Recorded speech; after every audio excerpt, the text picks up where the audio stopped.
Presentamos nuestro siguiente invitado. Se trata del senador por Barahona, José Manuel del Castillo Sabiñón, quien también es miembro del Comité Político del Partido de la Liberación Dominicana. Sí, Muy buenos días. Nada, buenos días a ustedes y sobre todo a quienes nos siguen todas las mañanas. Pues nada, aquí a la orden, como siempre. Qué bueno. Senador, hay que suponer que esa barbita de la oposición, ¿verdad? Bueno, lo que pasa, yo veo el éxito que los amigos míos han tenido con la barba y entonces, bueno, estoy imitando. Bienvenido.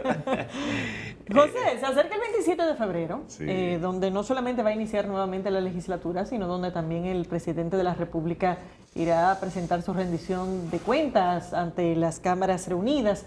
¿Cuáles son las expectativas, a nivel de la bancada del Senado del PLD, pero también a nivel del PLD en sentido general?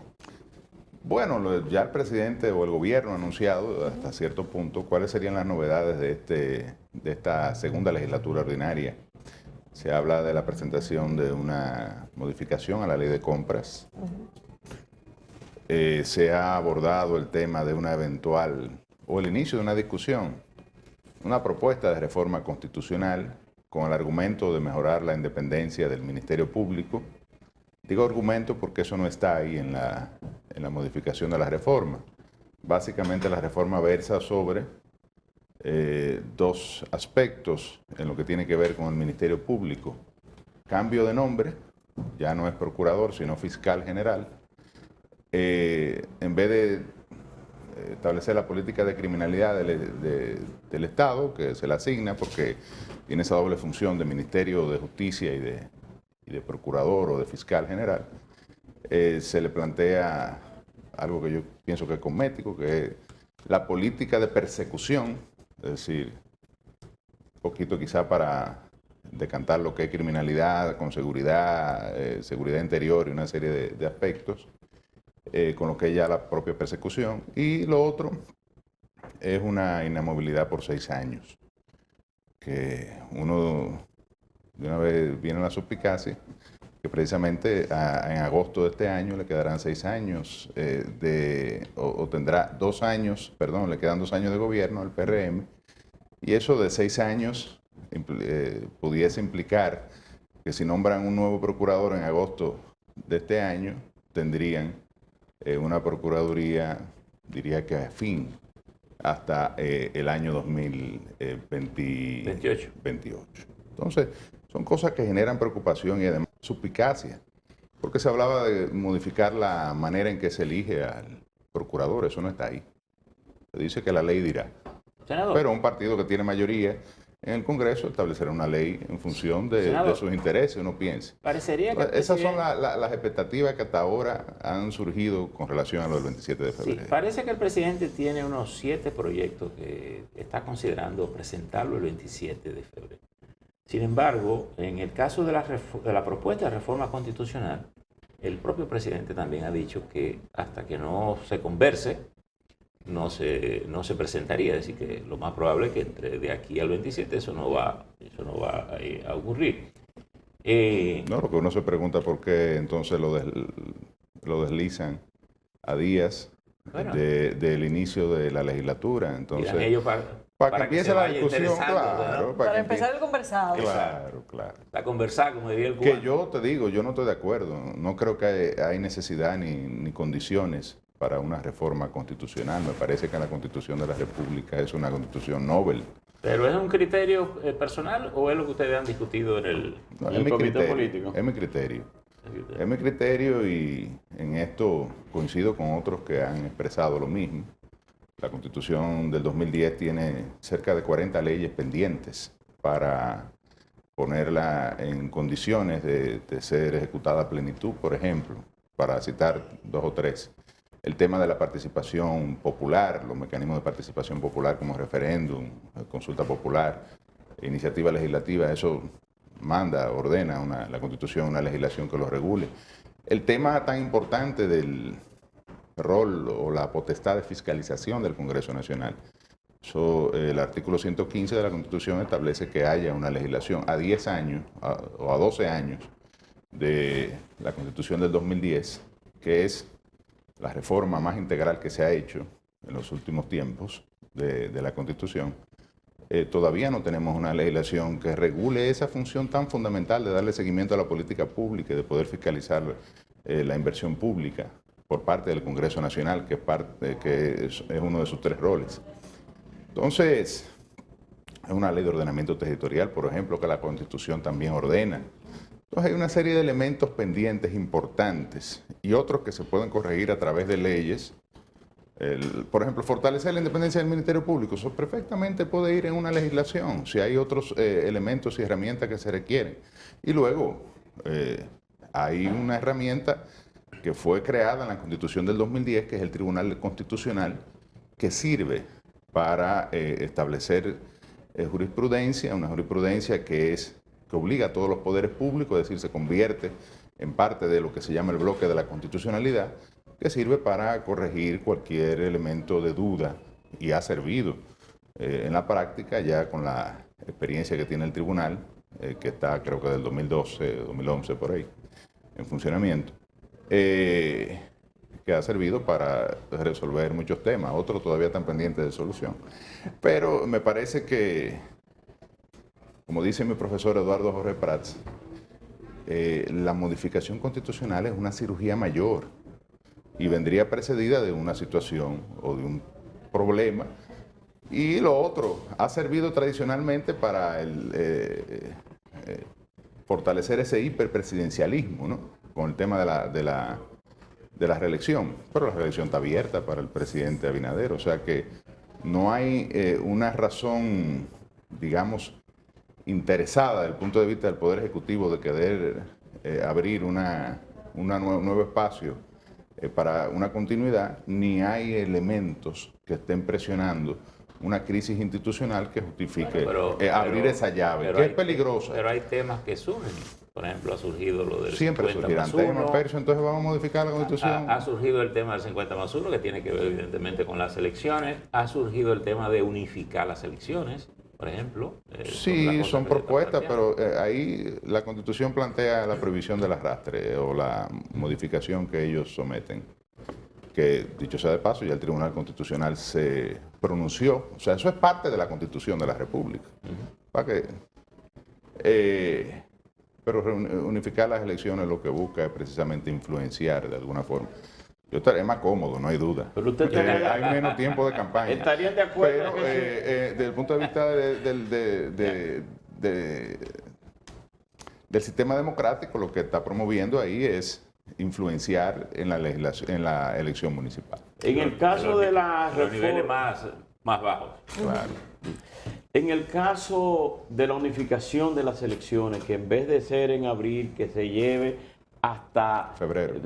En febrero, Mayo, exactamente, que más o menos tenga una diferencia de unos 10 a 15 días esas elecciones, o se unifiquen con las elecciones que dice la Constitución de la República, que es el tercer domingo del mes de mayo.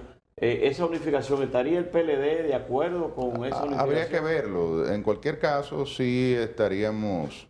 Yo te digo algo, en mi opinión, lo ideal es volver a cada 2 años, porque si lo que se quiere es más democracia, si lo que se quiere es que haya menos capacidad de influenciar en los otros niveles de elección y que haya un arrastre, por ejemplo, un presidente popular que se lleve de paso, ¿no?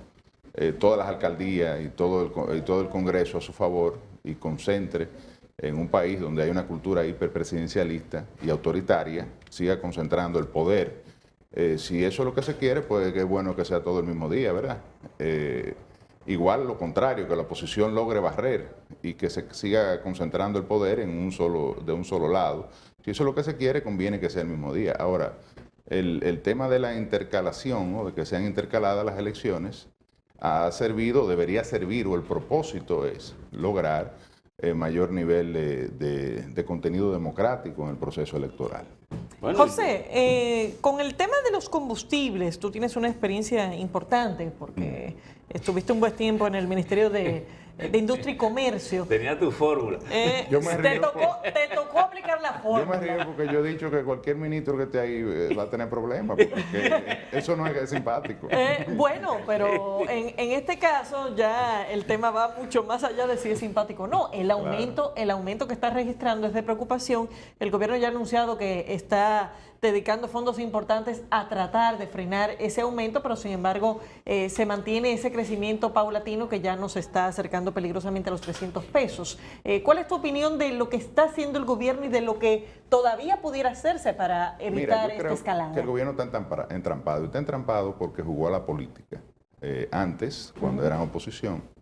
De hecho, yo me di cuenta que mis amigos me atacaban muchísimo cuando ahora que han resurgido los Twitter y los comentarios del año 2013 y demás, incluyendo habían olvidado que ya usted ha mi recuperado. querida amiga y que tenemos una relación casi familiar, Faride, me daba funda. Entonces ya estoy esperando que llegue el 27 para reclamarle, concho, que Faride, pero me estoy dando cuenta que tú me atacabas. Que tú me atacabas mucho. Y realmente el gobierno está entrampado por eso, porque ciertamente ellos están subsidiando los combustibles. O sea, no están transfiriendo la totalidad de los aumentos. El Ministerio de Industria y Comercio ha publicado una serie de gráficas donde habla de hasta 30, 40 y hasta 60 pesos de desfase, dependiendo del producto. Por otro lado, el gobierno anuncia, el presidente, que va a someter un proyecto de ley. Reanuncia. ¿Qué tanto, porque eso es puede eso? No es nuevo ese anuncio. Cumple un año el anuncio. El anuncio Exacto. original. ¿Qué tanto puede ayudar eso al gobierno No, pero yo sin quiero- una reforma que sustituya esos ingresos? Porque muchos de esos ingresos son parte Claro, entonces integral la del pregunta presupuesto mía, nacional. yo decía hace unos días que cualquier reforma que presente el presidente que no toque los impuestos va a ser una reforma cosmética. Que si es semanal o si es cada 15 días o si es mensual, peligroso, porque cada 15 días y si sube o mensual y si se mantiene un mes subiendo, tú vas a tener de nuevo, ponte tú que suba 10 pesos semanales, 5, tendrá un desfase de 40 pesos. Entonces, realmente, si no se toca el tema impositivo, y por eso es tan importante la discusión de un pacto fiscal, ya escuché ahí al asesor económico, o a uno de los asesores económicos del Poder Ejecutivo, Pedro Silverio, hablar de que estarían discutiendo una reforma fiscal para ser implementada a partir de agosto del año 2024.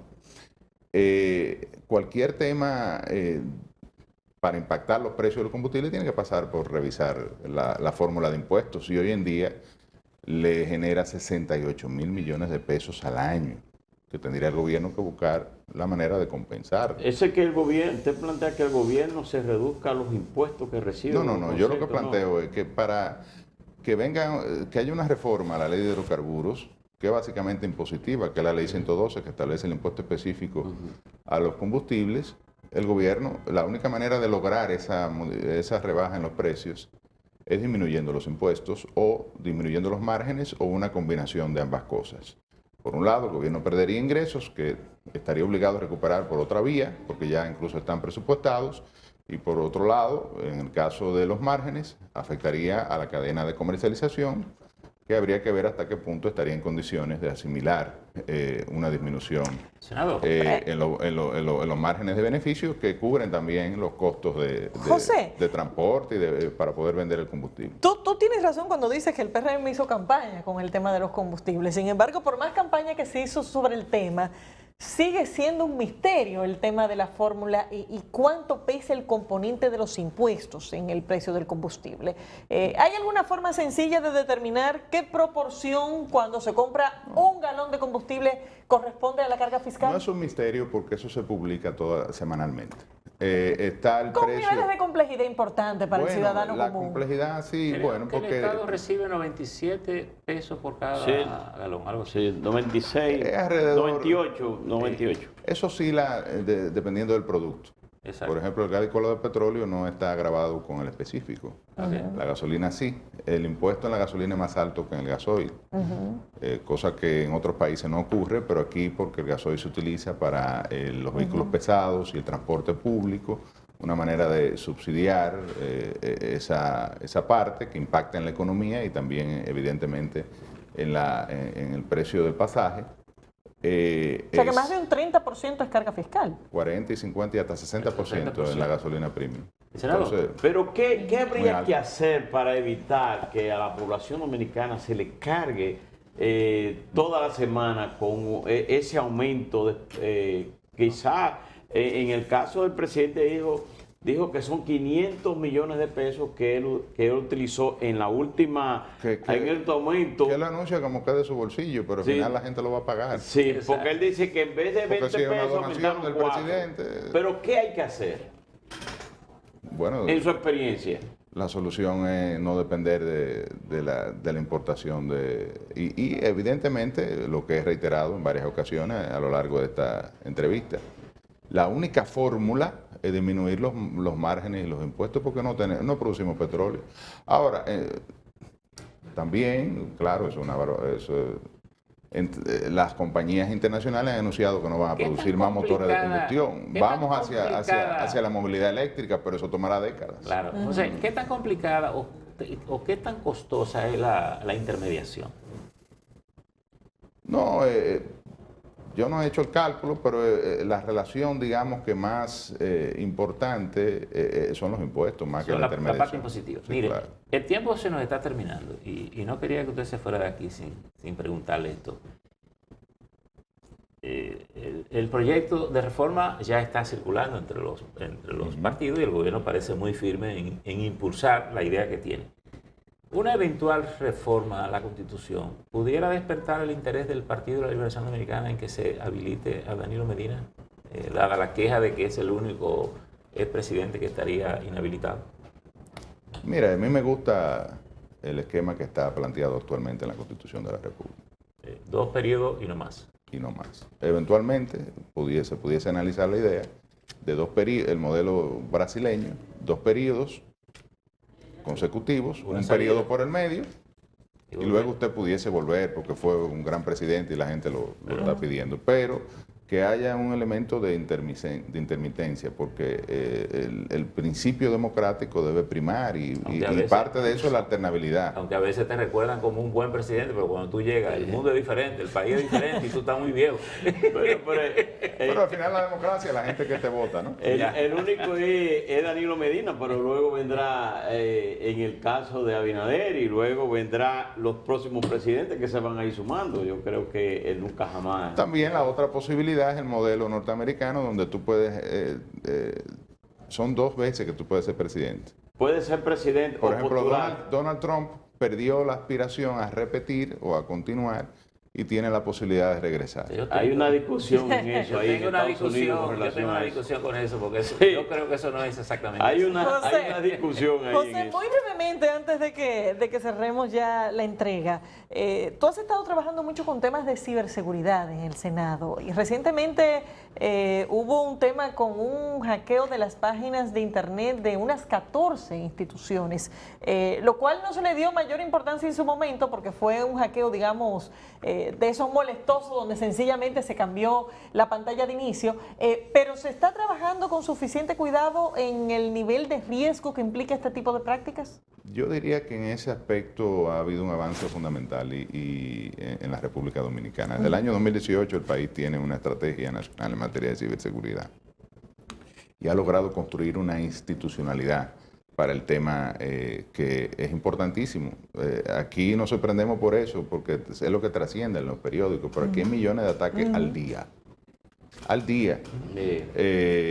O sea que al año debemos tener billones de ataques, de todo tipo, desde el tema económico, de fraude, hasta la violación de información personal, o sea, hackeos, malware, secuestro de información. Y todo esto requiere una estrategia que se está ejecutando. Hay un Centro Nacional en materia de ciberseguridad que se creó en el gobierno pasado y ahora estamos trabajando en fortalecer esto. Yo soy el presidente de la Comisión de Transporte y Telecomunicaciones del Senado y próximamente la República Dominicana tendrá una legislación que fue iniciativa de la senadora Farideh Raful para ese tema. Brevemente, porque ya estamos cerrando. ¿Es posible este año un apagón análogo en la República Dominicana? Usted como exdirector de Indotel, Presidente. presidente. Bueno, hay un financiamiento del Banco Interamericano de Desarrollo de 115 millones de dólares que se aprobó en el Congreso Nacional, que está destinado para esto. Es un trabajo arduo porque hay que garantizarle a 1 millón y pico de usuarios de televisión abierta, de vulnerables, o sea, gente pobre, que tenga el acceso a los equipos para recibir esa televisión. Pero es digital. posible. Vamos a ver. Señores, llegamos al final de esta entrevista. Gracias, señor. Despedimos a José del José, Castillo gracias, Sabiñón, senador de la provincia de Barahona por el Partido de la Liberación Dominicana y miembro del Comité Político del PLD. De esta forma también llegamos al final de esta entrega. Gracias por la sintonía. Nos vemos mañana.